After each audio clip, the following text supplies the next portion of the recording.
जी news गणराज्य की बात।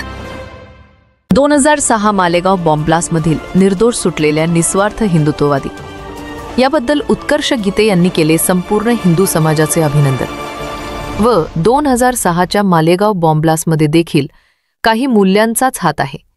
सरकारने पुन्हा एकदा तपासणी करून दोषींना फाशी द्यावी, पहा काय म्हणाले उत्कर्ष गीते। जय श्रीराम।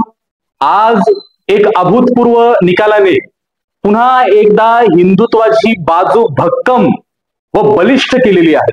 आज 2006 मालेगाव बॉम्ब ब्लास्ट मध्ये ज्या कूटनीती अंतर्गत हिंदूंना आतंकवादी घोषित करण्याच्या कटकारस्थानामध्ये ज्या निर्दोष लोकांना फसविण्यात आलं होतं, त्या सर्व लोकांना आज कोर्टाने निर्दोष सोडलेला आहे। मी संपूर्ण हिंदू समाजाला याचं अभिनंदन करतो व तुम्हाला पुन्हा एकदा समजून सांगतो की आपलं जे हिंदुत्व आहे ते आपल्या कर्माने बलवान असून आपल्याला आतंक करायची गरज नाही आहे।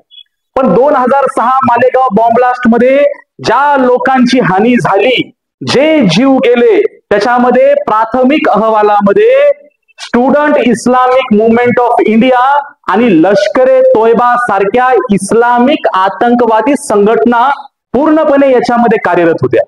पण त्यांना डावलून कुठेतरी भगवा आतंकवाद अख्ख्या जगाला दाखवून देण्याच्या कटकारस्थानमध्ये निर्दोष हिंदूंना फसवण्यात आलं।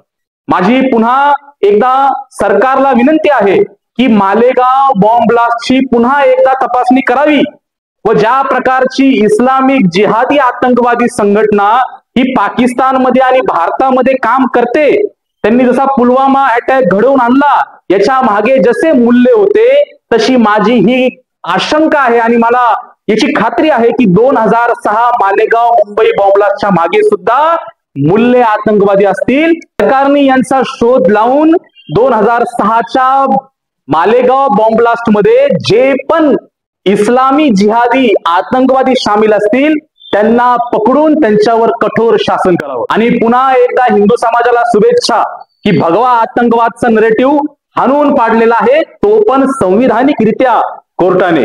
जय श्रीराम।